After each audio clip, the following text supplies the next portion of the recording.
순애는 장독대 밑에서 남편의 일기장을 발견했습니다. 이 재산은 아들과 며느리에게 주지 말라. 일기장을 본 며느리의 눈빛이 차갑게 변했습니다. 이참에 요양원 보내버리죠. 그러면 우리가 처리할 수 있어요. 며느리가 협박했습니다. 어머님 정신이상 진단서 받으면 법적으로 후견인이 필요하죠. 순애는 눈물을 흘렸습니다. 너희들 재산 때문에 날 버리는 거지? 남편이 왜 그런 유언을 남겼는지 이제 알 것 같았습니다. 오늘 사연 시작하기 전에 구독과 좋아요는 무료 버튼이니까 꼭 눌러주세요. 여러분께 분명 좋은 행운이 찾아올 거예요. 그리고 어디서 보고 계신지도 댓글로 남겨주시면 저희에게 큰 힘이 됩니다. 산골 초가집 처마 끝에 매달린 고드름이 햇살에 반짝이고 있었습니다. 하지만 그 빛은 지방까지 닿지 못했습니다. 70평생을 살아온 순애는 부엌 아궁이 앞에 쪼그려 앉아 있었습니다. 손등에는 세월의 흔적이 검버섯으로 새겨져 있었고 허리는 더 이상 곧게 펴지지 않았습니다. 나무젓가락으로 솥뚜껑을 들어 올리자 하얀 김이 모락모락 피어올랐습니다. 보리쌀 몇 톨 섞인 쌀밥이었습니다. 반찬이라고는 작년 겨울에 담가둔 된장찌개가 전부였습니다. 순애는 밥을 뜨면서 긴 한숨을 내쉬었습니다. 혼자 먹는 밥은 언제나 목에 걸렸습니다. 예전 같으면 이맘때 아들 내외가 찾아와 함께 밥상을 둘러앉았을 텐데 이제는 그런 날이 없었습니다. 아니, 정확히 말하면 순애를 찾는 사람 자체가 없었습니다. 내가 언제부터 이렇게 외로웠나? 순애는 밥그릇을 들고 마루로 나왔습니다. 마당 너머로 보이는 산자락이 겨울 햇살에 하얗게 빛나고 있었습니다. 저 산 너머 도시에 아들이 살고 있었습니다. 며느리와 손주들도 함께 살고 있었죠. 하지만 순애는 그곳에 갈 수 없었습니다. 아니, 가지 못하는 게 아니라 쫓겨난 것이었습니다. 1년 전 일이 떠올랐습니다. 아들 부부의 집에서 함께 살던 순애는 어느 날 며느리의 차가운 시선을 느꼈습니다. 아침밥을 차리다 그릇을 깨뜨린 날이었습니다. 며느리는 그릇 조각을 주우며 날카롭게 말했습니다. 어머님, 요즘 깜빡깜빡 하시는 것 같아요. 병원 한번 가보시는 게 어때요? 순애는 고개를 저었습니다. 자신은 멀쩡했습니다. 그저 손이 미끄러졌을 뿐이었습니다. 하지만 그날 이후 며느리의 태도는 점점 더 싸늘해졌습니다.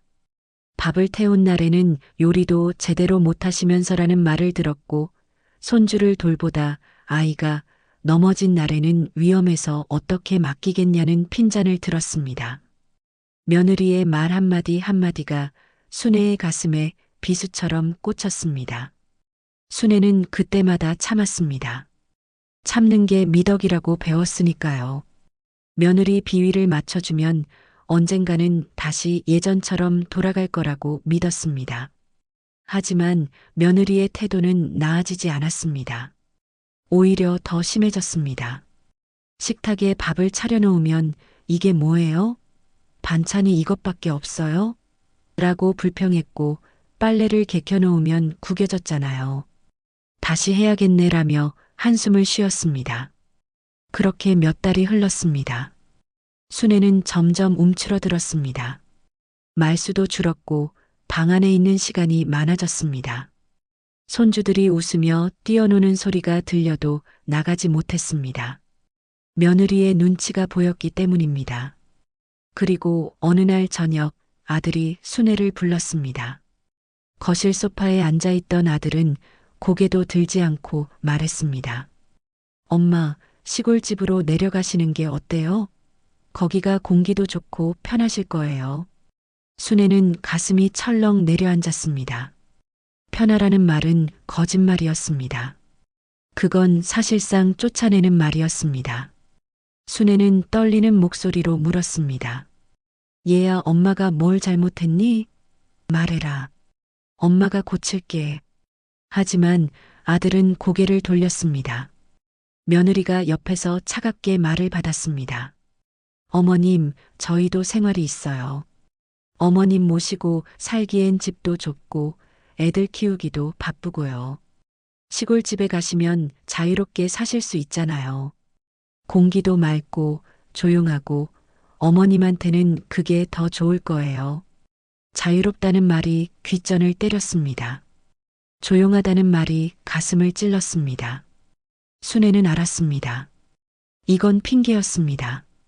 진짜 이유는 순애가 짐이 되었기 때문이었습니다.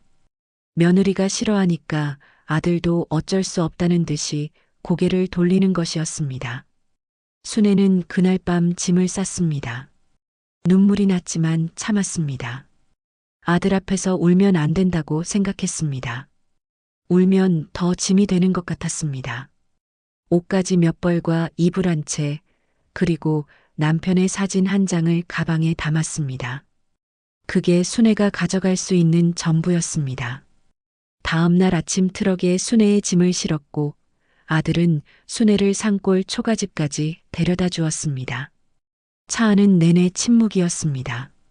아들은 한마디도 하지 않았고 순애도 입을 열지 못했습니다.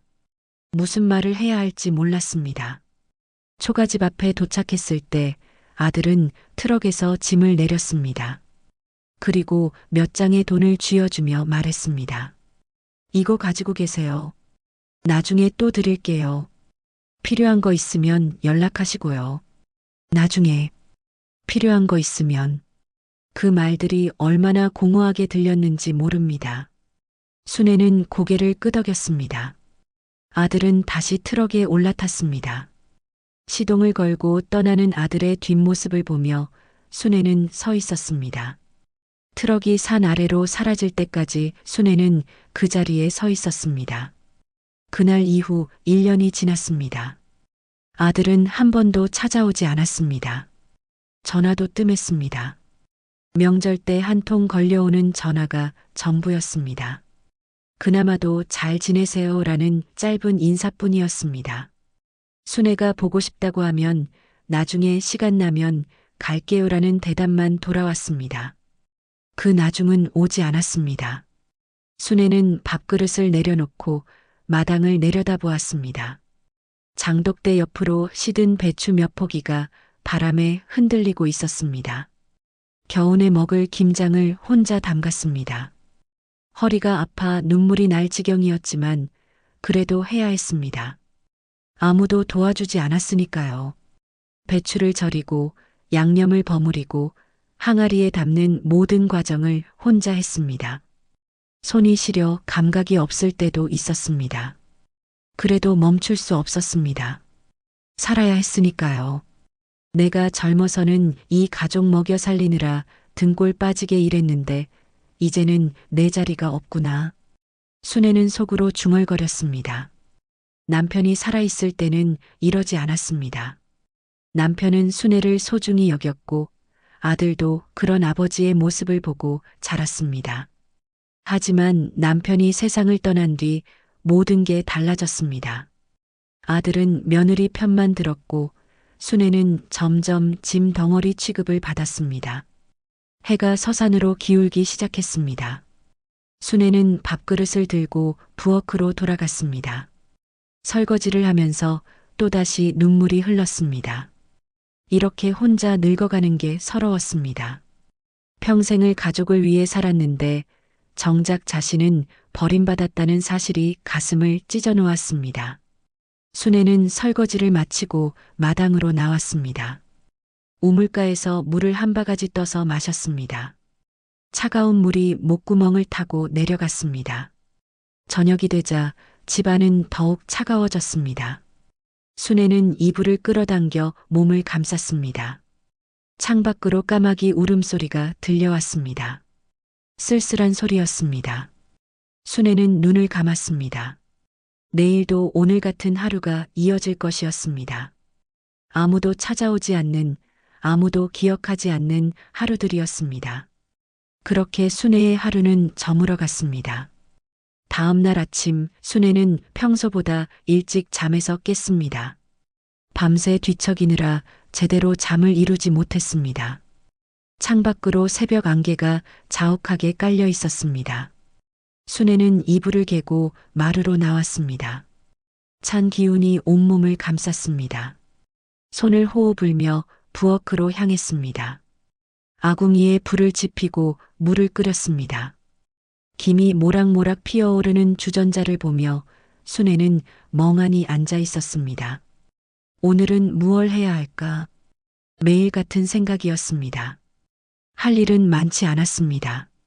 밥 짓고 빨래하고 마당 쓸고 그렇게 하루를 보내는 것이 전부였습니다.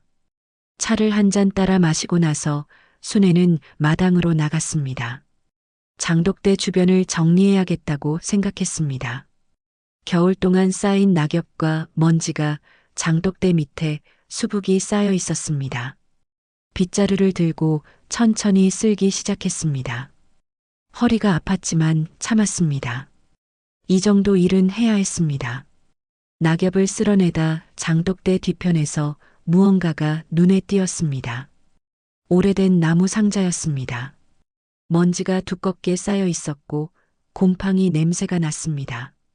순애는 고개를 갸우뚱했습니다. 이런 상자가 여기 있었나? 기억이 나지 않았습니다. 아마도 남편이 살아있을 때 두었던 것 같았습니다. 순애는 상자를 꺼내 마루로 가져왔습니다. 무거웠습니다. 손을 털고 상자 뚜껑을 열었습니다. 삐걱 소리가 나며 뚜껑이 열렸습니다. 안에는 오래된 물건들이 가득했습니다. 낡은 농기구, 몇 장의 사진, 그리고 가죽으로 된 일기장이 있었습니다. 순애는 일기장을 꺼내 들었습니다. 표지가 낡아서 손에 닿는 느낌이 거칠었습니다. 일기장을 펼치자 남편의 필체가 나타났습니다. 순애의 가슴이 뛰었습니다. 남편이 세상을 떠난 지 5년이 넘었지만 그 필체는 여전히 선명했습니다. 여보, 순애는 속삭였습니다. 일기장 첫 페이지에는 날짜가 적혀 있었습니다. 30년 전이었습니다. 남편이 한창 농사를 지을 때였습니다. 순애는 한 장 한 장 넘기며 읽기 시작했습니다. 일기장에는 농사일에 대한 기록이 빼곡했습니다. 언제 씨를 뿌렸는지, 언제 비료를 주었는지, 수확은 얼마나 되었는지, 그런 내용들이었습니다. 순애는 남편의 손때가 묻은 글씨를 보며 눈시울이 붉어졌습니다. 남편은 평생 땅을 일구며 살았습니다. 가족을 먹여 살리기 위해 새벽부터 밤늦게까지 일했습니다. 그런데 중간쯤 넘어가자 농사 기록과는 다른 내용이 나타났습니다. 순애는 눈을 크게 떴습니다. 거기에는 땅과 건물에 대한 기록이 적혀 있었습니다. 도시에 있는 땅이었습니다. 남편이 언제 그런 땅을 샀는지 순애는 전혀 몰랐습니다. 이게 뭐야? 순애는 중얼거리며 더 자세히 읽었습니다. 남편은 젊은 시절 농사로 번 돈을 조금씩 모아 도시에 땅을 샀다고 적혀 있었습니다.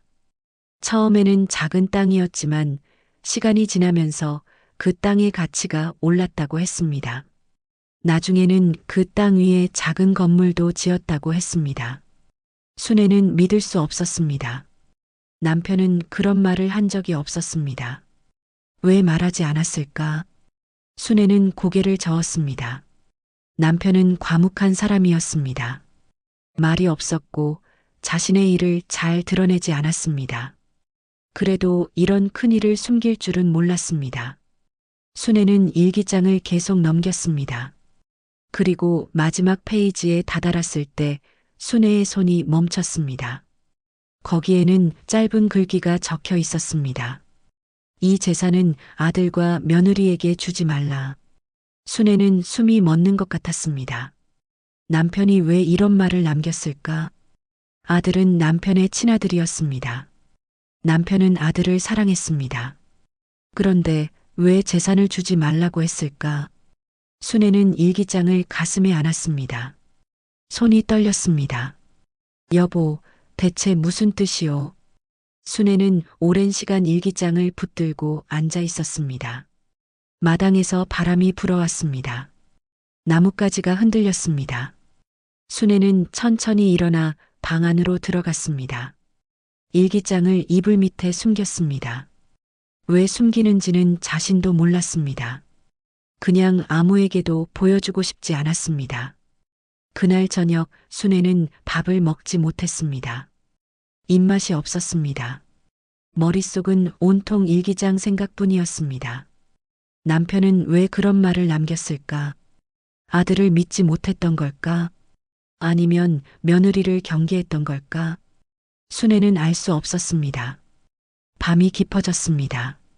순애는 잠을 이루지 못하고 일기장을 다시 꺼냈습니다. 촛불을 켜고 한 장 한 장 다시 읽었습니다. 그러다 중간 페이지에서 또 다른 내용을 발견했습니다. 남편이 적어둔 주소였습니다. 도시의 어느 동네였습니다. 그 주소 옆에는 간단한 메모가 있었습니다. 이곳에 가면 알 수 있다. 알 수 있다니.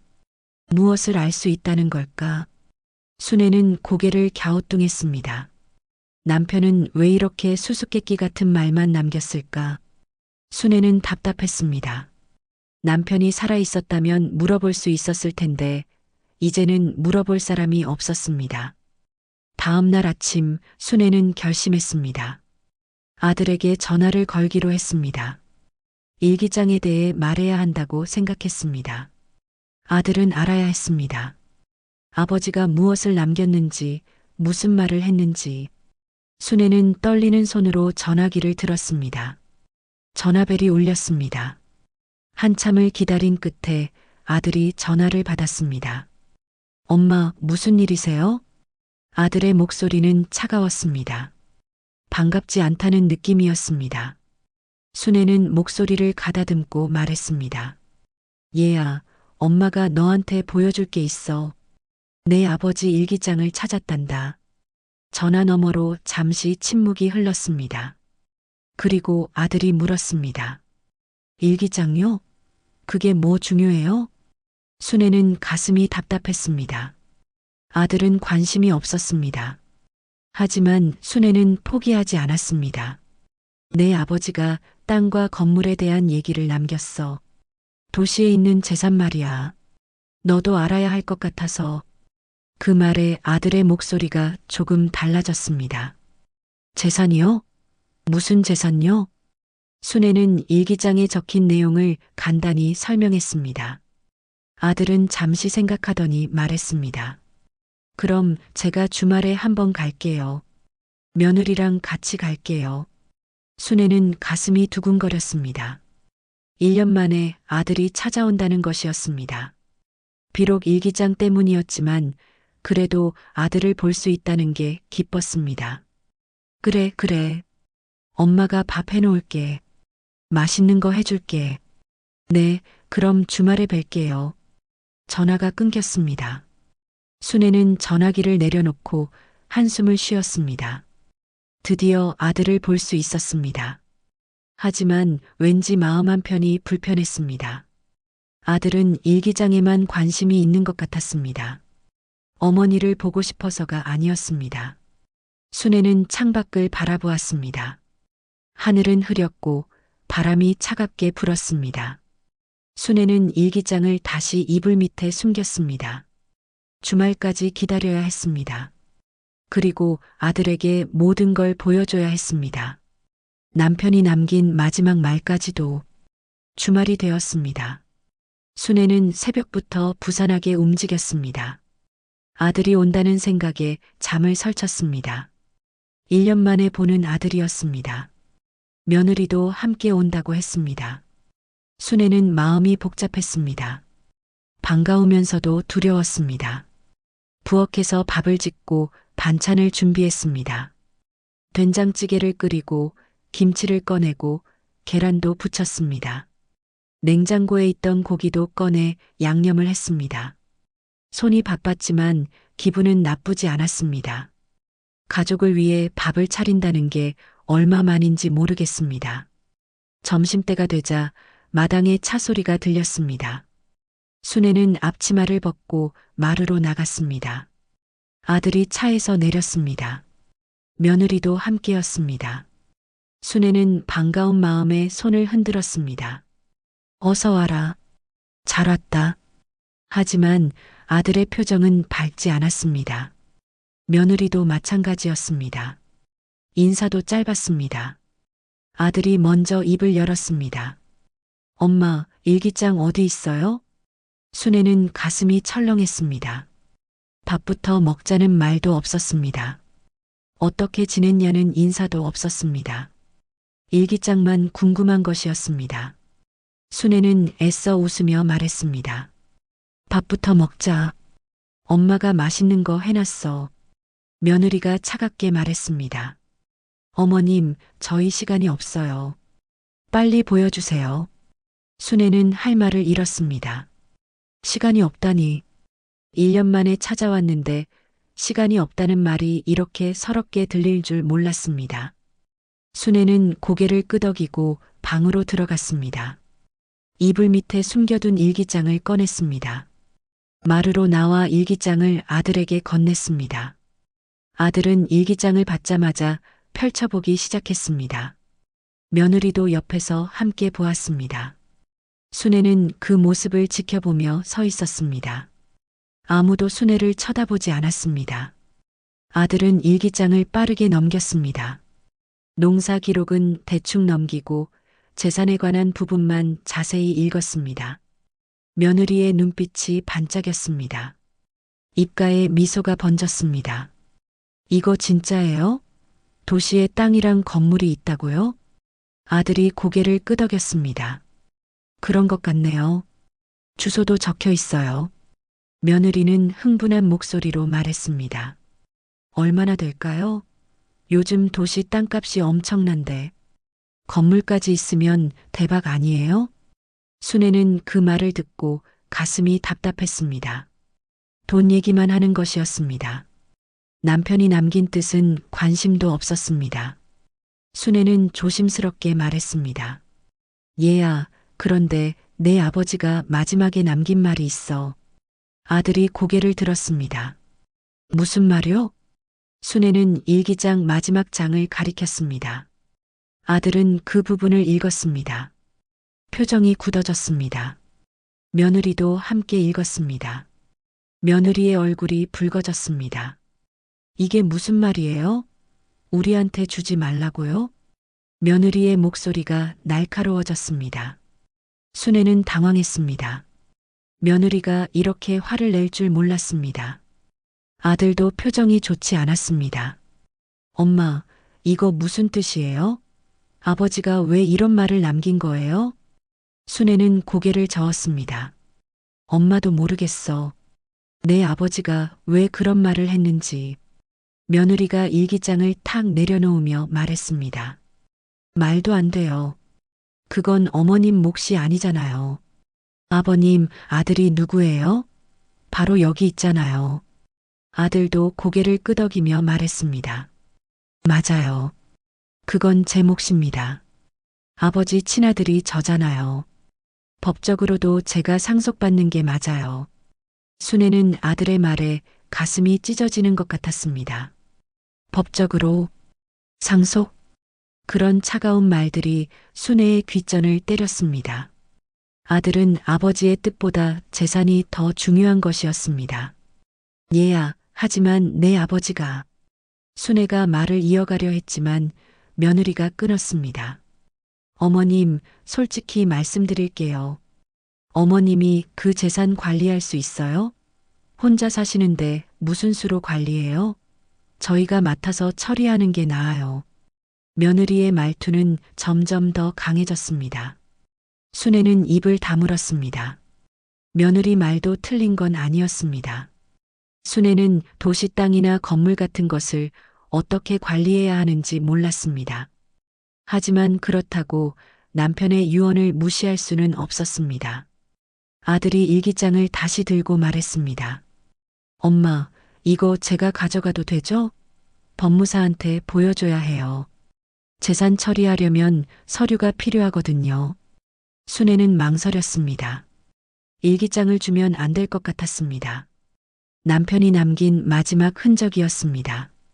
하지만 아들이 기다리고 있었습니다. 며느리도 재촉하는 눈빛으로 쳐다보았습니다. 얘야, 그래도. 엄마, 이게 뭐가 문제예요? 제 거잖아요. 아버지 아들인 제가 상속받는 게 당연한 거 아니에요? 아들의 목소리가 높아졌습니다. 순애는 놀랐습니다. 아들이 이렇게 화를 내는 건 처음 봤습니다. 며느리가 옆에서 거들었습니다. 맞아요. 당연한 거예요. 어머님이 왜 막으세요? 설마 어머님이 혼자 다 가지려고 그러세요? 순애는 눈물이 핑 돌았습니다. 혼자 다 가지려고. 그런 말까지 듣게 될 줄 몰랐습니다. 순애는 평생 욕심 없이 살았습니다. 가족을 위해 모든 걸 바쳤습니다. 그런데 이제 와서 욕심쟁이 취급을 받는 것이었습니다. 아니야. 엄마는 그런 게 아니야. 순애는 떨리는 목소리로 말했습니다. 하지만 아들과 며느리는 믿지 않는 것 같았습니다. 며느리가 팔짱을 끼고 말했습니다. 그럼 일기장 주세요. 저희가 알아서 처리할게요. 순애는 어쩔 수 없이 고개를 끄덕였습니다. 아들이 일기장을 가방에 넣었습니다. 며느리가 아들을 재촉했습니다. 자, 이제 가요. 시간 없어요. 아들이 일어섰습니다. 순애는 황급히 말했습니다. 밥이라도 먹고 가거라. 엄마가 해놨어. 하지만 며느리가 손을 저었습니다. 괜찮아요. 저희 바빠요. 다음에 먹을게요. 다음에 또 그 말이었습니다. 순애는 아무 말도 하지 못했습니다. 아들과 며느리는 서둘러 차에 올랐습니다. 시동을 걸고 떠났습니다. 순애는 마당에 서서 그 모습을 지켜보았습니다. 차가 산 아래로 사라졌습니다. 순애는 그 자리에 주저앉았습니다. 눈물이 흘렀습니다. 1년 만에 본 아들이었는데 밥 한 끼도 함께 먹지 못했습니다. 일기장만 가져가고 떠났습니다. 순애는 손으로 얼굴을 감쌌습니다. 여보, 당신 말이 맞았어. 아들한테 주지 말라고 한 게 맞았어. 순애는 흐느꼈습니다. 남편이 왜 그런 말을 남겼는지 이제 알 것 같았습니다. 남편은 이미 알고 있었던 것이었습니다. 아들이 재산만 탐낼 거라는 걸, 며느리가 욕심을 부릴 거라는 걸, 그래서 경고한 것이었습니다. 순애는 부엌으로 들어갔습니다. 차려놓은 밥상이 그대로 있었습니다. 아무도 손대지 않은 음식들이었습니다. 순애는 밥그릇을 들고 눈물을 흘렸습니다. 이 밥을 누구를 위해 지은 걸까? 순애는 혼자 앉아 밥을 먹었습니다. 목이 메었습니다. 밥알이 목구멍을 넘어가지 않았습니다. 저녁이 되었습니다. 순애는 마루에 앉아 하늘을 올려다보았습니다. 별이 하나둘 떠올랐습니다. 순애는 남편을 떠올렸습니다. 여보, 이제 어떻게 해야 하오? 바람만이 대답했습니다. 며칠이 지났습니다. 순애는 일기장을 빼앗긴 뒤로 마음이 편치 않았습니다. 밤마다 잠을 설쳤습니다. 남편이 꿈에 나타났습니다. 남편은 아무 말도 하지 않았지만 슬픈 표정으로 순애를 바라보았습니다. 순애는 꿈에서 깨면 눈물을 흘렸습니다. 여보, 미안해요. 내가 지키지 못했어요. 순애는 혼자 중얼거렸습니다. 일기장을 지켰어야 했는데 아들에게 빼앗기고 말았습니다. 남편의 마지막 당부를 지키지 못한 것 같아 마음이 무겁였습니다. 그러던 어느 날 아침 순애는 장독대 밑에 있던 상자를 다시 꺼냈습니다. 일기장 말고 다른 것은 없는지 확인하고 싶었습니다. 상자를 뒤지다 오래된 사진 몇 장을 발견했습니다. 남편이 젊었을 때 사진이었습니다. 순애도 함께 찍은 사진도 있었습니다. 순애는 사진을 하나하나 들여다보았습니다. 그러다 낯선 사진 한 장이 눈에 들어왔습니다. 남편이 어떤 여자와 함께 찍은 사진이었습니다. 순애는 눈살을 찌푸렸습니다. 이 여자는 누구일까? 순애는 기억을 더듬어 보았지만 떠오르지 않았습니다. 사진 뒷면을 보니 연필로 흐릿하게 적힌 글씨가 있었습니다. 영자와 함께. 영자. 순애는 그 이름을 본 순간 가슴이 철렁했습니다. 영자라는 이름은 순애가 평생 잊지 못하는 이름이었습니다. 남편이 젊은 시절 만났던 여자였습니다. 순애는 그 여자 때문에 밤마다 울었던 기억이 났습니다. 결혼 초기 순애는 남편이 영자라는 이름을 자주 부르는 걸 들었습니다. 잠꼬대로 그 이름을 부르기도 했습니다. 순애는 남편에게 물었습니다. 영자가 누구냐고. 하지만 남편은 고개를 저으며 아무것도 아니라고 했습니다. 순애는 믿지 않았습니다. 남편의 표정에는 뭔가 숨기는 게 있었습니다. 순애는 영자가 남편의 옛 연인이라고 생각했습니다.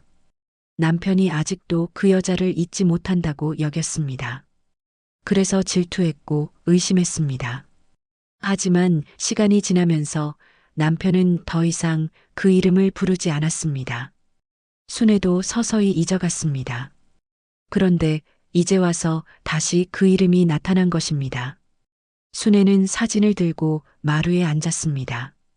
사진 속 여자는 젊고 아름다웠습니다. 미소 짓고 있었습니다. 남편도 밝게 웃고 있었습니다. 순애는 그 모습을 보며 가슴이 아팠습니다. 남편이 저렇게 행복하게 웃는 모습을 본 적이 있었나? 순애와 함께 있을 때도 저렇게 웃었던가? 도대체 이 여자가 누구야? 순애는 혼잣말을 했습니다. 일기장에서도 영자라는 이름을 봤습니다. 남편이 적어둔 글귀가 떠올랐습니다. 이 모든 건 영자의 몫이다. 순애는 머리가 복잡했습니다. 남편이 남긴 재산이 영자와 관련된 것일까? 순애는 믿고 싶지 않았습니다. 설마 이 재산이 그 여자와 관계된 거란 말이야? 순애는 손이 떨렸습니다. 만약 그렇다면 남편은 평생 다른 여자를 사랑했던 걸까? 순애는 배신감에 눈물이 났습니다. 남편을 믿었는데 남편은 다른 여자를 마음에 두고 살았던 걸까? 순애는 사진을 가슴에 안았습니다. 울고 싶었지만 눈물이 나오지 않았습니다. 너무 충격적이어서 울 기력도 없었습니다. 순애는 그 자리에 한참 동안 앉아 있었습니다. 그날 저녁 순애는 아무것도 먹지 못했습니다. 밥을 짓기는 했지만 입맛이 없었습니다. 마당에 나가 하늘을 올려다보았습니다. 별들이 총총히 빛나고 있었습니다. 순애는 남편에게 말을 걸었습니다. 여보, 당신 영자라는 여자가 누구요? 왜 그 여자 이름을 일기장에 남긴 거요? 나한테 숨긴 게 뭐요? 하지만 대답은 없었습니다. 바람만 차갑게 불었습니다. 순애는 긴 한숨을 내쉬었습니다. 며칠이 더 지났습니다. 순애는 계속 영자라는 이름을 생각했습니다. 밤마다 그 이름이 머릿속을 맴돌았습니다. 도대체 이 여자가 누구일까? 남편과 무슨 관계일까? 순애는 알고 싶었지만 알 방법이 없었습니다. 그러던 어느 날 순애는 아들에게서 전화를 받았습니다. 순애는 반가운 마음에 전화를 받았습니다. 얘야, 잘 지내니? 하지만 아들의 목소리는 차가웠습니다. 엄마, 일기장 내용 확인했어요. 근데 말이죠. 재산이 생각보다 많아요. 순애는 가슴이 두근거렸습니다. 아들이 무슨 말을 하려는지 알 것 같았습니다. 그래서 어쩌려고? 아들이 잠시 말을 멈췄다가 이어갔습니다. 엄마, 이참에 요양원 가시는 게 어때요? 거기 가시면 편하게 지내실 수 있어요. 저희가 비용은 다 댈게요. 순애는 귀를 의심했습니다. 요양원. 아들이 자신을 요양원에 보내겠다는 것이었습니다. 뭐라고? 요양원? 며느리의 목소리가 들렸습니다. 아들이 스피커폰으로 바꾼 것 같았습니다. 어머님, 혼자 사시기 힘드시잖아요. 요양원 가시면 사람들도 있고 밥도 나오고 훨씬 좋아요. 순애는 온몸에 힘이 빠졌습니다. 요양원에 보내겠다는 것은 사실상 버리겠다는 말이었습니다. 아들이 재산을 처리하는 동안 순애를 치워버리고 싶은 것이었습니다. 얘야, 엄마는 여기서 살고 싶어. 여기가 내 집이야. 하지만 아들은 듣지 않았습니다. 엄마, 고집 부리지 마세요. 요양원이 더 나아요. 저희가 알아봤는데 좋은 곳 있더라고요. 며느리가 거들었습니다. 맞아요. 어머님 혼자 계시면 위험해요. 넘어지시기라도 하면 어떡해요? 요양원에서 관리받으시는 게 낫죠. 순애는 눈물이 핑 돌았습니다. 위험하다는 핑계로 자신을 버리려는 것이었습니다.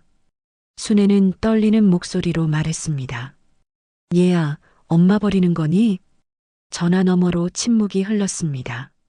아들이 짜증 섞인 목소리로 말했습니다. 뭔 소리예요? 버린다니요. 더 좋은 곳으로 모시겠다는 건데 왜 그렇게 받아들이세요? 순애는 아무 말도 할 수 없었습니다. 아들은 이미 마음을 정한 것 같았습니다. 며느리가 말했습니다. 어머님, 다음 주에 저희가 갈게요. 요양원 서류 가지고 갈게요.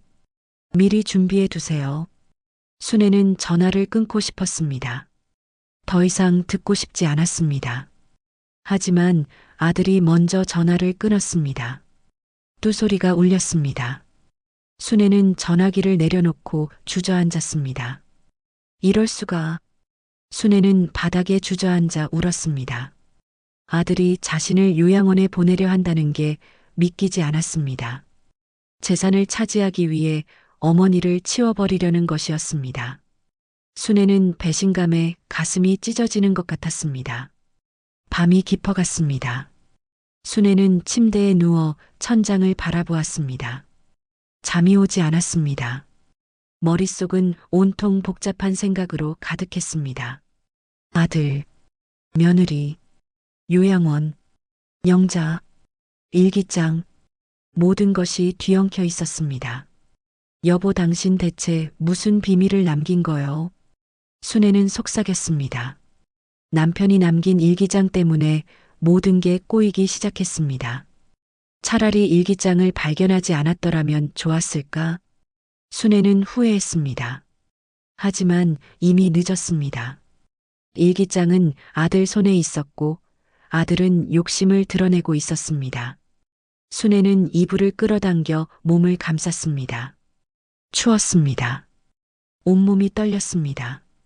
두려웠습니다. 요양원에 가게 될까봐 무서웠습니다. 그곳에 가면 정말로 버림받은 사람이 되는 것 같았습니다. 나는 어떻게 해야 하나? 순애는 눈을 감았습니다. 하지만 잠은 오지 않았습니다. 밤새도록 순애는 뒤척였습니다. 창밖으로 까마귀 울음소리가 들렸습니다. 불길한 소리였습니다. 순애는 가슴이 답답했습니다.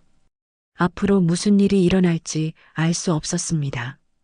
일주일이 지났습니다. 순애는 그동안 잠도 제대로 자지 못했습니다. 밥맛도 없었습니다.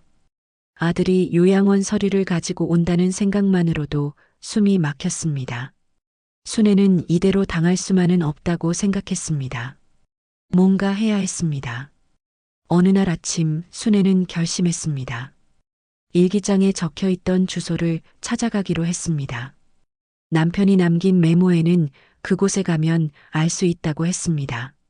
무엇을 알 수 있는지는 몰랐지만 순애는 직접 확인하고 싶었습니다. 순애는 옷을 챙겨 입고 버스 정류장으로 향했습니다. 산길을 걸어 내려가는 것만으로도 숨이 찼습니다. 허리가 아팠지만 참았습니다. 정류장에 도착해 버스를 기다렸습니다. 한참을 기다린 끝에 버스가 왔습니다. 순애는 버스에 올라 도시로 향했습니다. 버스 안은 사람들로 붐볐습니다. 순애는 구석자리에 앉아 창밖을 바라보았습니다. 산과 들판이 지나갔습니다. 오랜만에 나오는 길이었습니다. 순애는 긴장했습니다. 과연 그곳에 가면 무엇을 발견할 수 있을까? 2시간 넘게 버스를 타고 도시에 도착했습니다. 순애는 버스에서 내려 메모에 적힌 주소를 다시 확인했습니다. 길을 물어가며 그곳으로 향했습니다. 다리가 아팠지만 멈출 수 없었습니다. 주소지에 도착했습니다. 오래된 건물이 하나 서 있었습니다. 3층짜리 건물이었습니다. 외벽은 낡았고 페인트가 벗겨져 있었습니다. 하지만 건물 자체는 튼튼해 보였습니다. 순애는 건물 앞에 서서 한참 동안 바라보았습니다. 이게 여보가 남긴 건물인가? 순애는 중얼거리며 건물 안으로 들어갔습니다. 1층에는 작은 가게가 몇 개 있었습니다. 순애는 가게 주인에게 물었습니다. 저기요, 이 건물 주인이 누군지 아세요? 가게 주인은 고개를 갸우뚱했습니다. 글쎄요. 저도 새 들어 사는 사람이라 잘 모르겠는데요. 관리인한테 물어보세요. 3층에 사무실 있어요. 순애는 고개를 끄덕이고 계단을 올라갔습니다. 계단이 가팔랐습니다. 무릎이 아팠지만 참고 올라갔습니다. 3층에 도착해 사무실 문을 두드렸습니다. 누구세요? 안에서 남자 목소리가 들렸습니다. 순애는 조심스럽게 문을 열었습니다. 50대쯤 되어 보이는 남자가 책상에 앉아 있었습니다. 저기요. 이 건물 주인을 찾아왔는데요. 남자는 순애를 훑어보았습니다. 건물 주인이요? 무슨 일로 오셨는데요? 순애는 가방에서 남편 사진을 꺼냈습니다. 오래전에 찍은 사진이었습니다. 이분이 제 남편인데 이 건물을 샀다고 일기장에 적혀 있더라고요. 혹시 아시나요? 남자는 사진을 받아들고 자세히 보았습니다. 그러더니 눈을 크게 떴습니다. 아, 이분, 김 사장님 아니세요?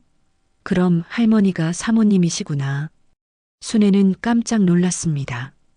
이 남자가 남편을 알고 있었습니다. 제 남편을 아세요? 남자는 고개를 끄덕였습니다. 네, 저는 이 건물 관리인이에요. 김 사장님이 돌아가신 뒤로 관리를 맡고 있어요. 사모님이 오실 줄 몰랐네요. 순애는 가슴이 두근거렸습니다. 남편이 정말로 이 건물을 가지고 있었던 것입니다. 그럼 이 건물이 정말 우리 남편 거였어요? 관리인이 서류를 꺼내 보여주었습니다. 네, 여기 보세요. 김 사장님 명의로 되어 있어요. 땅도 건물도 다 사장님 거예요. 순애는 서류를 보며 눈물이 핑 돌았습니다. 남편이 정말로 이런 재산을 남겨놓았던 것입니다. 그동안 아무 말 없이 혼자 관리했던 것입니다. 근데 사모님, 갑자기 왜 오신 거예요? 사장님 돌아가신 지 몇 년 됐는데. 순애는 한숨을 쉬었습니다. 사실은 일기장을 발견했어요. 거기에 이 주소가 적혀 있더라고요. 관리인은 고개를 끄덕였습니다. 아, 그러셨군요. 사실 사장님이 저한테 말씀하셨어요. 만약 사모님이 오시면 모든 걸 알려드리라고. 순애는 귀가 번쩍 뜨였습니다. 뭘 알려달라고요? 관리인은 잠시 망설이더니 입을 열었습니다. 사장님이 영자라는 분 얘기하셨어요. 순애는 가슴이 철렁했습니다. 영자. 그 이름이 또 나왔습니다. 영자요? 그 사람이 누구예요? 관리인은 조심스럽게 말했습니다. 사장님이 자세한 얘기는 안 하셨어요. 다만 영자라는 분 이름으로 이 건물을 관리하라고 하셨어요. 그리고 언젠가 그분이 찾아오면 모든 걸 넘기라고 하셨죠. 순애는 머리가 어지러웠습니다. 영자 이름으로 건물을 관리하라니. 도대체 무슨 뜻일까? 순애는 안고 싶었지만 참았습니다. 그럼 이 건물은 영자 거라는 얘긴가요? 관리인이 고개를 저었습니다. 아니요. 법적으론 사장님 명의예요. 근데 사장님이 영자라는 분한테 주고 싶어 하셨나 봐요. 순애는 이해할 수 없었습니다. 남편이 왜 그런 생각을 했을까? 아들도 있고 자신도 있는데 왜 영자라는 여자에게 재산을 주고 싶었을까? 영자가 대체 누구예요? 남편이 사랑한 사람인가요? 관리인은 난처한 표정을 지었습니다. 그건 저도 잘 모르겠어요. 사장님이 자세한 얘기는 안 하셨거든요. 순애는 주저앉고 싶었습니다. 다리에 힘이 풀렸습니다. 관리인이 황급히 의자를 권했습니다. 사모님 앉으세요. 얼굴이 안 좋으세요. 순애는 의자에 앉았습니다. 숨을 고르며 생각했습니다. 남편은 왜 이렇게 복잡하게 만들어 놓았을까? 왜 일기장에 수수께끼 같은 말만 남겼을까? 관리인이 물을 한 잔 가져다 주었습니다. 순애는 물을 마시며 마음을 진정시켰습니다. 혹시 영자라는 사람 연락처 같은 거 없나요? 관리인은 고개를 저었습니다. 없어요. 사장님이 주소도 연락처도 안 남기셨어요. 그냥 언젠가 나타날 거라고만 하셨어요. 순애는 막막했습니다. 영자를 찾을 방법이 없었습니다. 그 여자가 누군지, 어디 사는지, 남편과 무슨 관계인지 아무것도 알 수 없었습니다. 사모님, 이 건물에서 나오는 임대료가 있어요. 매달 꽤 됩니다. 그동안은 제가 관리하면서 은행에 넣어뒀어요. 사모님이 가져가셔야죠. 순애는 고개를 저었습니다. 아니에요. 일단은 그냥 두세요. 나중에 생각해 볼게요. 관리인은 고개를 끄덕였습니다. 순애는 자리에서 일어났습니다. 더 이상 물어볼 게 없었습니다. 아니, 물어봐도 대답을 들을 수 없었습니다. 그럼 저는 이만 갈게요. 사모님, 조심히 가세요. 필요하신 거 있으면 언제든 연락하세요. 순애는 고개를 숙이고 사무실을 나왔습니다. 계단을 내려가며 눈물이 흘렀습니다. 남편은 평생 자신에게 비밀을 숨기고 살았던 것입니다. 영자라는 여자 때문에 순애는 배신감에 가슴이 찢어지는 것 같았습니다. 건물을 나와 거리를 걸었습니다. 사람들이 바쁘게 지나갔지만 순애는 보이지 않았습니다. 머릿속은 온통 영자라는 이름으로 가득했습니다. 여보, 당신은 나를 사랑한 적이 있었나요? 순애는 속삭였습니다. 바람만이 대답했습니다. 순애는 버스 정류장으로 향했습니다. 집으로 돌아가야 했습니다. 하지만 집에 가도 아무것도 달라지지 않을 것 같았습니다. 순애는 외로웠습니다. 남편도 없고 아들도 자신을 버리려 하고 이제는 알 수 없는 여자의 그림자까지 나타났습니다. 버스에 올라 창밖을 바라보았습니다. 해가 기울고 있었습니다. 순애의 인생도 해가 지는 것 같았습니다. 어둠이 다가오고 있었습니다. 순애는 눈을 감았습니다. 눈물이 볼을 타고 흘렀습니다. 집으로 돌아온 순애는 기진맥진했습니다. 온몸이 쑤셨고 마음은 더욱 무겁였습니다.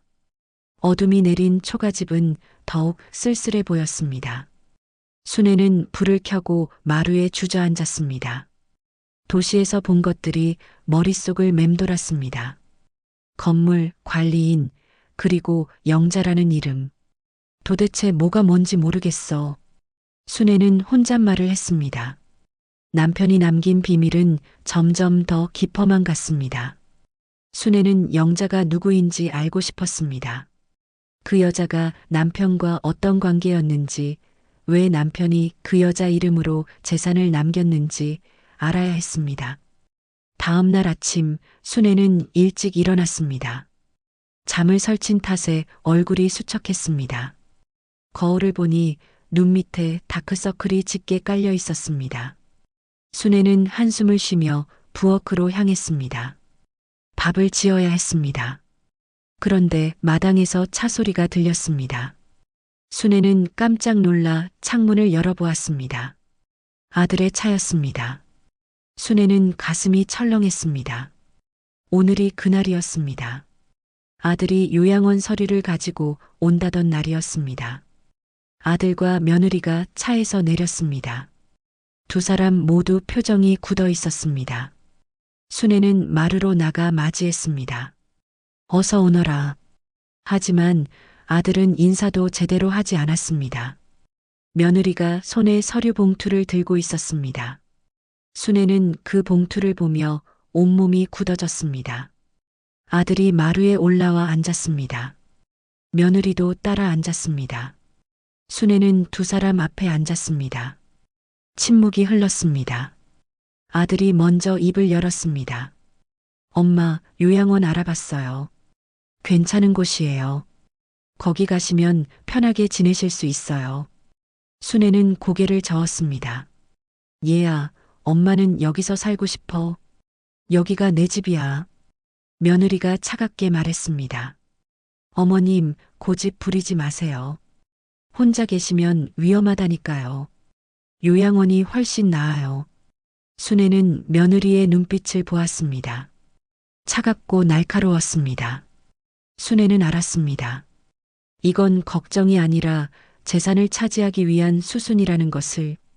너희들 재산 때문에 그러는 거지? 순애의 말에 아들이 얼굴을 찌푸렸습니다. 무슨 소리예요? 엄마 걱정해서 그러는 건데 왜 그렇게 생각하세요? 하지만 순애는 속지 않았습니다. 아들의 눈빛에서 욕심을 읽을 수 있었습니다. 내 아버지가 뭐라고 했는지 알아? 너희한테 재산을 주지 말라고 했어. 아들의 표정이 굳었습니다. 며느리가 비웃듯이 말했습니다. 그게 무슨 의미가 있어요? 법적으로는 아들인 남편이 상속받는 게 맞아요. 어머님이 막을 수 없어요. 순애는 가슴이 터질 것 같았습니다. 며느리의 말은 틀리지 않았습니다. 법적으로는 아들이 상속받을 권리가 있었습니다. 하지만 남편의 뜻은 달랐습니다. 내 아버지 뜻을 무시하려고? 아들이 짜증 섞인 목소리로 말했습니다. 엄마, 아버지가 왜 그런 말을 했는지 모르겠어요. 근데 저는 아버지 친아들이에요. 당연히 제가 받아야죠. 순애는 눈물이 났습니다. 아들이 이렇게까지 변했다는 게 믿기지 않았습니다. 얘야, 돈이 그렇게 중요하니? 며느리가 서류를 꺼내 순애 앞에 놓았습니다. 어머님, 여기 서명하세요. 요양원 입소 동의서예요. 순애는 서류를 보지도 않았습니다. 고개를 저었습니다. 싫어. 난 안 가. 며느리가 목소리를 높였습니다. 어머님, 고집 부리지 마세요. 이게 어머님한테도 좋은 거예요. 좋긴 뭐가 좋아. 날 버리려는 거잖아. 순애도 소리를 질렀습니다. 평생 참고 살았지만 더 이상 참을 수 없었습니다. 아들이 일어서며 말했습니다. 엄마, 왜 이렇게 나오세요? 저희가 엄마 위해서 하는 건데. 위해서? 내 위해서가 아니라 너희 위해서지. 재산 빨리 차지하려고 날 치우려는 거잖아. 순애의 말에 아들이 얼굴을 붉혔습니다. 며느리도 표정이 일그러졌습니다. 며느리가 냉소를 지으며 말했습니다. 좋아요. 솔직히 말할게요. 어머님이 여기 계시면 재산 처리하기 힘들어요. 그러니까 요양원 가세요. 거기서 편하게 지내시면 되잖아요. 순애는 온몸이 떨렸습니다. 며느리가 드디어 본색을 드러낸 것입니다. 아들도 며느리 편을 들었습니다. 엄마, 며느리 말이 맞아요. 재산 처리하려면 복잡해요. 엄마가 여기 계시면 서류 작업도 힘들고요.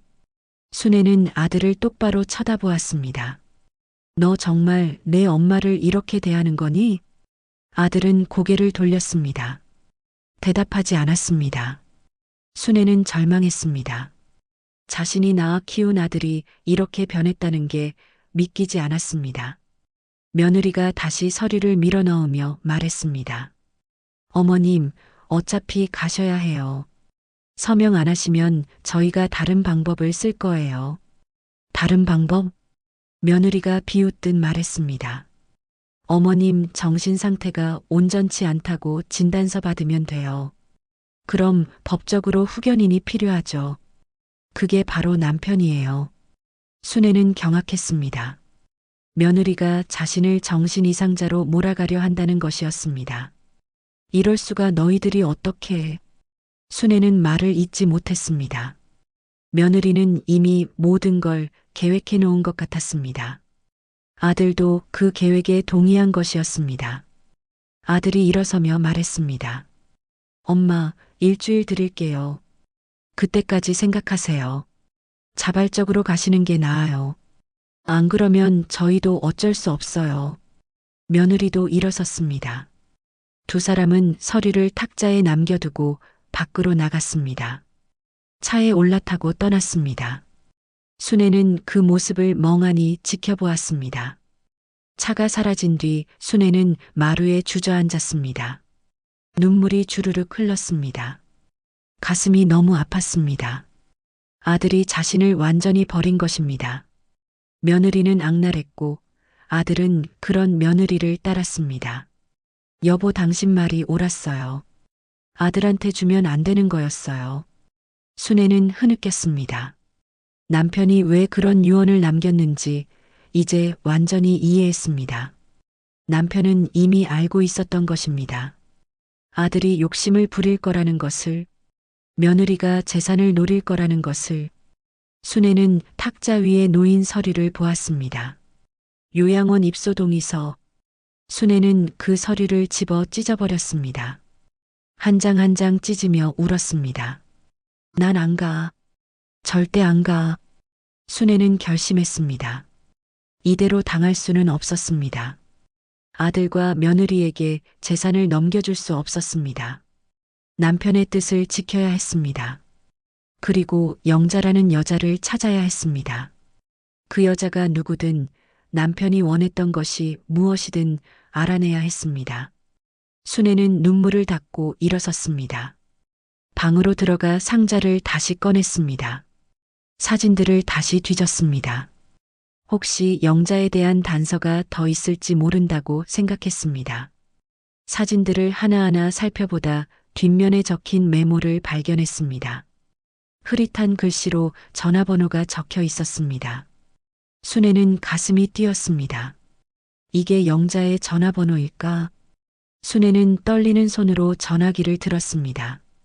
번호를 눌렀습니다. 신호가 갔습니다. 한참을 기다렸습니다. 하지만 아무도 받지 않았습니다. 순애는 실망했습니다. 끊었다가 다시 걸었습니다. 이번에도 받지 않았습니다. 순애는 한숨을 쉬었습니다. 밤이 깊어갔습니다. 순애는 잠들 수 없었습니다. 계속 전화를 걸었지만 아무도 받지 않았습니다. 순애는 지쳐갔습니다. 눈물도 더 이상 나오지 않았습니다. 그저 텅 빈 기분이었습니다. 사흘이 지났습니다. 순애는 그동안 계속 전화를 걸었지만 아무도 받지 않았습니다. 번호가 바뀐 건지 아니면 더 이상 사용하지 않는 번호인 건지 알 수 없었습니다. 순애는 점점 절망에 빠져갔습니다. 아들이 준 일주일의 시간은 점점 줄어들고 있었습니다. 그날 오후 마당에서 낯선 차 소리가 들렸습니다. 순애는 창문을 열어보았습니다. 아들의 차가 아니었습니다. 오래된 트럭 한 대가 마당에 섰습니다. 트럭에서 노인 한 분이 내렸습니다. 70대쯤 되어 보이는 남자였습니다. 순애는 고개를 갸우뚱했습니다. 누구일까? 노인이 마루로 다가왔습니다. 순애는 문을 열고 나갔습니다. 누구세요? 노인은 순애를 보며 빙그레 웃었습니다.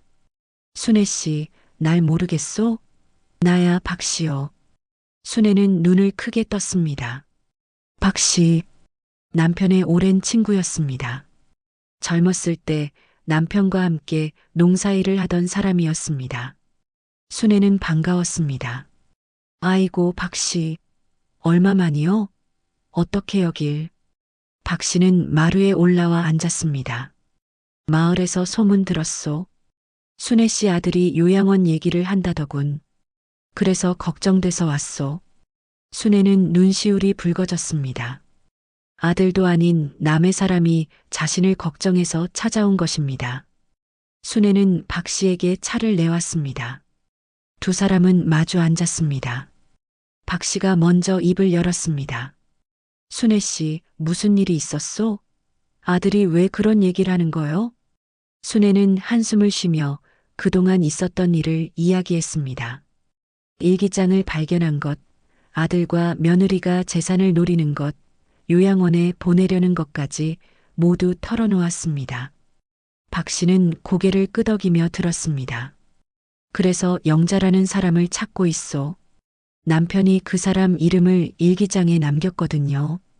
혹시 박 씨는 영자라는 사람 아오? 박 씨의 표정이 굳어졌습니다. 잠시 침묵이 흘렀습니다. 순애는 박 씨를 빤히 쳐다보았습니다. 박 씨가 뭔가 알고 있는 것 같았습니다. 박 씨, 뭔가 아는 게 있는 것 같은데. 박 씨는 긴 한숨을 내쉬었습니다. 그리고 천천히 입을 열었습니다. 순애 씨, 사실은 내가 말하려고 왔소. 자네 남편이 돌아가시기 전에 나한테 부탁을 했소. 만약 순애 씨가 영자에 대해 물으면 진실을 말해주라고. 순애는 가슴이 두근거렸습니다. 드디어 진실을 알게 되는 것일까? 영자가 누구요? 남편이 사랑한 여자요? 박 씨는 고개를 저었습니다. 아니요. 영자는 자네 딸이요. 순애는 귀를 의심했습니다. 딸, 자신에게 딸이 있다니. 무슨 소리일까? 무슨 소리요? 나한테 딸이 어디 있어? 아들밖에 없는데. 박 씨는 조심스럽게 말을 이었습니다. 순애 씨, 기억 안 나오? 전쟁 때 말이요. 자네가 첫 딸을 낳았잖소. 순애는 머리를 한 대 맞은 것 같았습니다. 전쟁 때, 그때의 일이 떠올랐습니다. 순애는 23세 처사이를 낳았습니다. 딸이었습니다. 하지만 전쟁이 터졌습니다. 피난을 가야 했습니다. 순애는 갓난아기를 안고 피난길에 올랐습니다. 그런데 피난 중에 아이가 사라졌습니다. 혼란 속에서 아이를 잃어버린 것입니다. 순애는 미치도록 찾았지만 찾을 수 없었습니다. 전쟁이 끝난 뒤에도 계속 찾았지만 소용없었습니다. 순애는 아이가 죽었다고 생각했습니다. 그 아픔을 가슴에 묻고 살았습니다. 나중에 아들을 낳았지만 첫 딸에 대한 그리움은 평생 사라지지 않았습니다. 설마 그 아이가 살아 있었단 말이오? 박 씨가 고개를 끄덕였습니다. 그렇소. 자네 남편이 몰래 찾아냈소. 전쟁 뒤에 고아원에 맡겨진 아이들을 수소문했소. 몇 년이 걸렸지만 결국 찾아냈소. 그 아이가 바로 영자요. 순애는 숨이 멎는 것 같았습니다. 딸이 살아 있었다니. 그리고 남편이 그 사실을 알고 있었다니. 그럼 왜 나한테 말 안 한 거요? 왜 숨긴 거요? 박 씨는 쓸쓸하게 웃었습니다. 자네 남편은 자네를 보호하려 했소. 영자는 이미 다른 집에 입양되어 살고 있었소. 행복하게 살고 있었소. 자네 남편은 그 아이의 삶을 망치고 싶지 않았던 거요. 갑자기 나타나서 진짜 부모라고 하면 아이가 혼란스러워할 거 아니요. 그래서 멀리서 지켜보기만 했소. 순애는 눈물이 주르륵 흘렀습니다. 남편은 딸을 찾았지만 만나지 못했던 것입니다. 딸의 행복을 위해 자신을 숨긴 것이었습니다. 그래서 재산을 영자 이름으로 남긴 거요? 딸에게 주고 싶었던 거요? 박 씨가 고개를 끄덕였습니다. 그렇소. 자네 남편은 딸에게 아무것도 해줄 수 없었소. 아버지로서 아무 역할도 못했소. 그래서 적어도 재산이라도 남겨주고 싶었던 거요. 그게 아버지로서 할 수 있는 마지막 일이라고 생각했소. 순애는 가슴이 터질 것 같았습니다. 남편이 평생 혼자 그 아픔을 안고 살았던 것입니다. 딸을 찾았지만 만날 수 없었고 그저 멀리서 지켜보며 재산을 모았던 것입니다. 그럼 아들한테 주지 말라고 한 건? 박 씨가 말을 받았습니다. 자네 남편은 아들을 사랑했소. 하지만 며느리를 경계했소. 며느리가 욕심이 많다는 걸 알았소. 만약 아들이 재산을 받으면 며느리가 다 쓸 거라고 생각했소. 그래서 차라리 영자에게 주려고 했던 거요. 영자는 자기 친딸이니까. 순애는 모든 게 이해되었습니다. 남편의 마지막 말, 일기장에 남긴 수수께끼 같은 글들, 모든 것이 딸을 위한 것이었습니다. 박씨 영자는 지금 어디 있소? 박씨가 주머니에서 종이 한 장을 꺼냈습니다. 여기 주소가 있소. 자네 남편이 남긴 거요. 영자는 지금 도시에서 살고 있소. 결혼해서 애들도 키우고 있다고 들었소. 순애는 종이를 받아들었습니다. 손이 떨렸습니다. 딸의 주소였습니다. 평생 그리워했던 딸의 주소. 내가 찾아가도 될까요? 박 씨가 고개를 끄덕였습니다. 그래야 하오. 자네 남편의 뜻을 이루려면 영자를 만나야 하오. 그리고 진실을 알려줘야 하오. 영자도 알 권리가 있소. 순애는 종이를 가슴에 안았습니다. 눈물이 멈추지 않았습니다. 딸을 만날 수 있다는 것이 믿기지 않았습니다. 박 씨가 일어서며 말했습니다. 순애 씨, 아들 때문에 힘들겠지만 포기하지 마시오. 자네 남편의 뜻을 지켜야 하오. 그리고 영자를 만나시오. 그 아이는 자네 딸이오. 순애는 고개를 끄덕였습니다. 박 씨는 마루를 내려가 트럭에 올라탔습니다. 떠나기 전에 순애에게 손을 흔들었습니다. 순애도 손을 흔들며 배웅했습니다. 박 씨의 트럭이 산 아래로 사라졌습니다. 순애는 종이를 다시 펼쳐보았습니다. 딸의 이름이 적혀 있었습니다. 김영자. 순애는 그 이름을 소리내어 불러보았습니다. 영자야, 엄마가 간다. 기다려라. 순애는 결심했습니다. 딸을 찾아가야 했습니다. 남편의 뜻을 전해야 했습니다. 그리고 아들과 며느리에게 빼앗기지 않아야 했습니다. 순애는 방으로 들어가 옷을 챙겼습니다. 내일 당장 도시로 가기로 했습니다. 밤이 되었습니다. 순애는 잠들기 전에 남편 사진을 꺼내 보았습니다. 젊은 시절의 남편이었습니다. 순애는 사진에 대고 속삭였습니다. 여보, 이제야 당신 뜻을 알았어요. 당신이 평생 혼자 짊어진 짐이 얼마나 무거웠을지 미안해요. 이제부터라도 내가 할게요. 우리 딸을 찾아서 당신 뜻을 전할게요. 고맙소, 여보. 끝까지 우리 딸을 잊지 않아줘서. 순애는 사진을 가슴에 안고 눈을 감았습니다. 오랜만에 마음이 조금 편해졌습니다. 이제 무엇을 해야 할지 알았습니다. 순애는 그렇게 잠들었습니다. 내일은 새로운 시작이 될 것이었습니다. 다음 날 새벽 순애는 일찍 일어났습니다. 오랜만에 마음이 가벼웠습니다. 딸을 만나러 간다는 생각에 설렜습니다. 간단히 짐을 챙기고 버스 정류장으로 향했습니다. 아침 햇살이 산등성이를 넘어오고 있었습니다. 새들이 지저귀는 소리가 들렸습니다. 순애는 그 소리를 들으며 걸었습니다. 버스에 올라 도시로 향했습니다.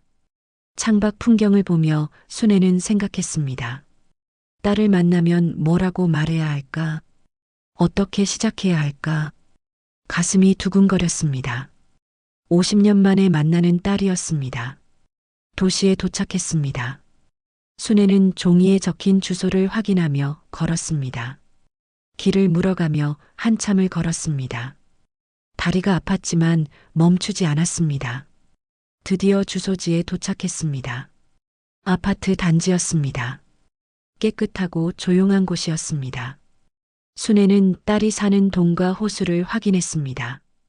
엘리베이터를 타고 올라갔습니다. 문 앞에 서자 가슴이 터질 것 같았습니다. 순애는 심호흡을 하고 초인종을 눌렀습니다. 잠시 후 문이 열렸습니다. 50대 여자가 나타났습니다.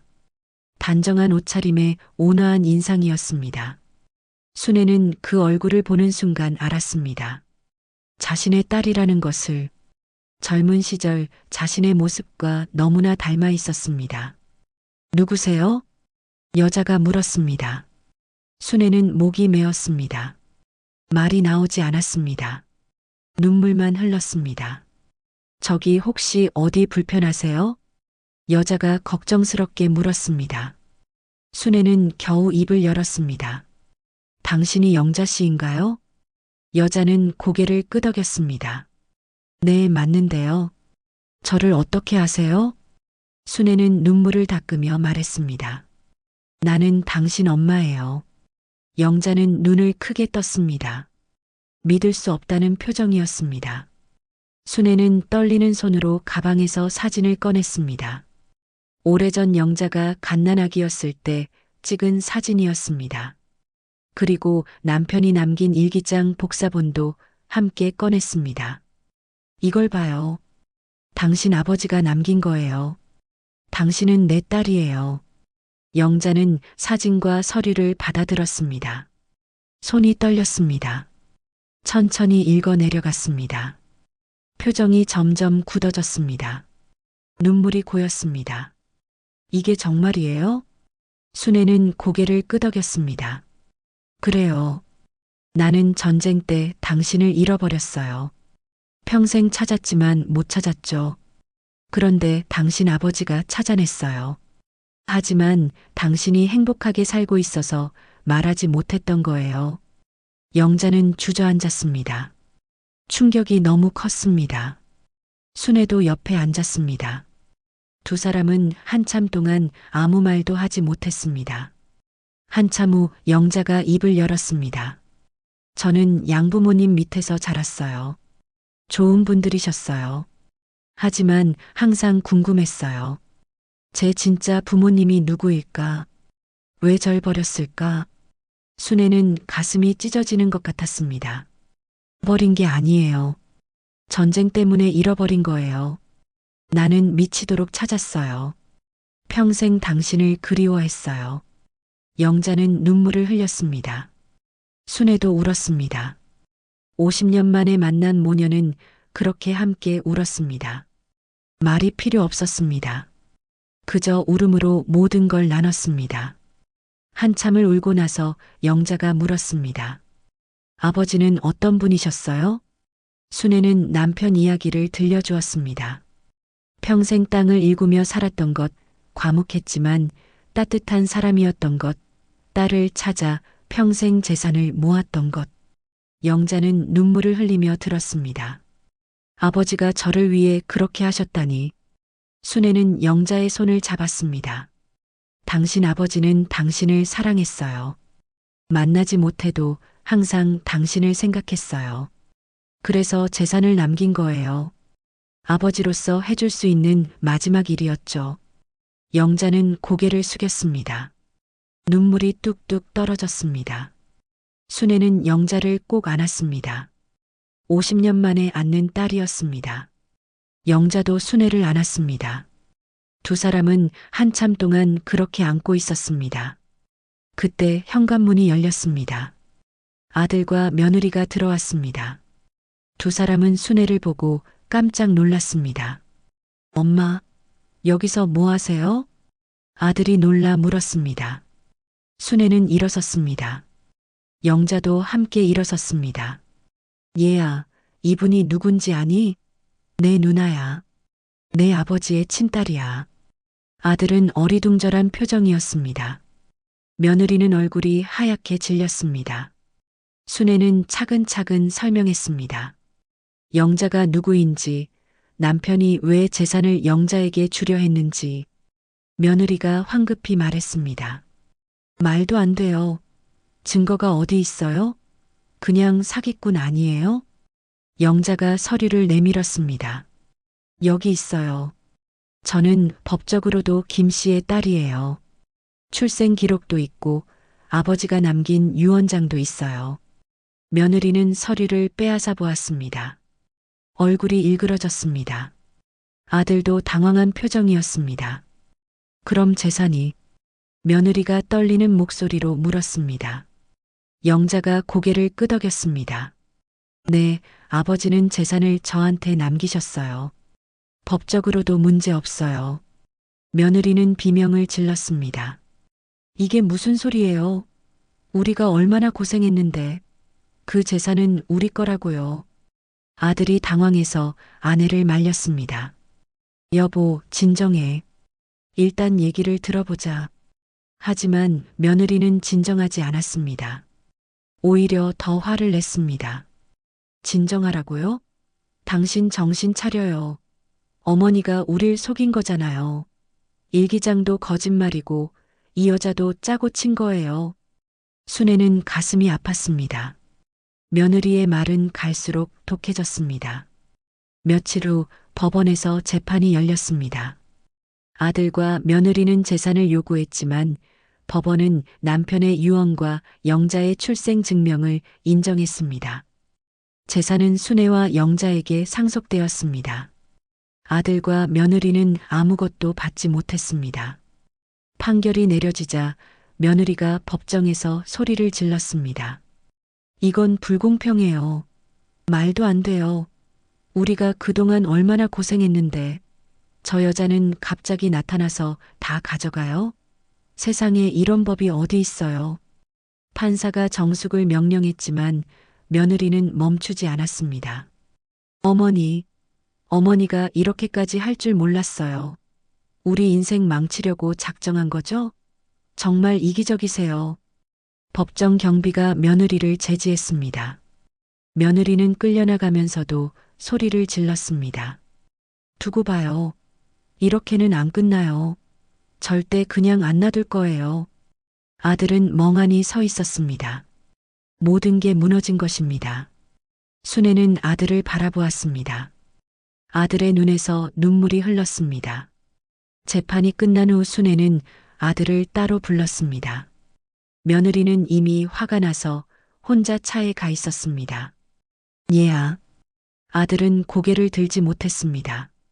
눈물이 뺨을 타고 흘렀습니다. 엄마 제가 잘못했어요. 정말 잘못했어요. 아들의 목소리가 떨렸습니다. 순애는 아들을 바라보았습니다. 얘야, 넌 내가 낳은 소중한 아들이야. 하지만 내가 한 행동은 잘못된 거였어.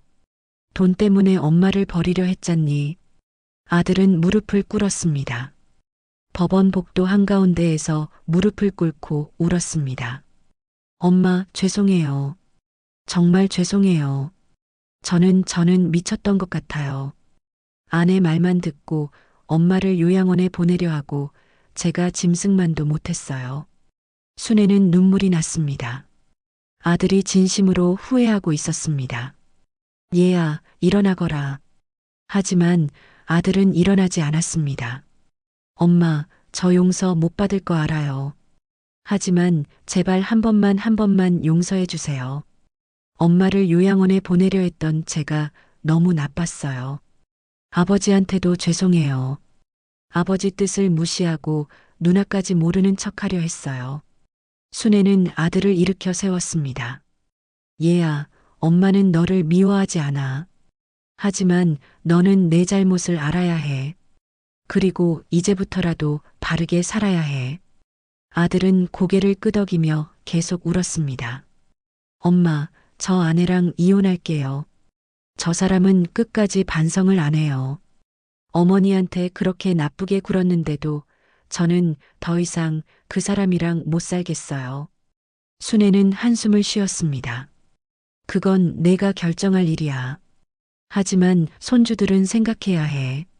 알아요, 엄마. 아이들은 제가 잘 키울게요. 엄마, 저 다시 기회 주세요. 제가 효도할게요. 진짜 효도할게요. 아들은 순애의 손을 잡고 흐느꼈습니다. 순애는 아들의 어깨를 토닥였습니다. 늦지 않았어. 이제부터라도 바르게 살아라. 그게 내 아버지한테 하는 진짜 효도야. 밖에서 차 경적 소리가 들렸습니다. 며느리였습니다.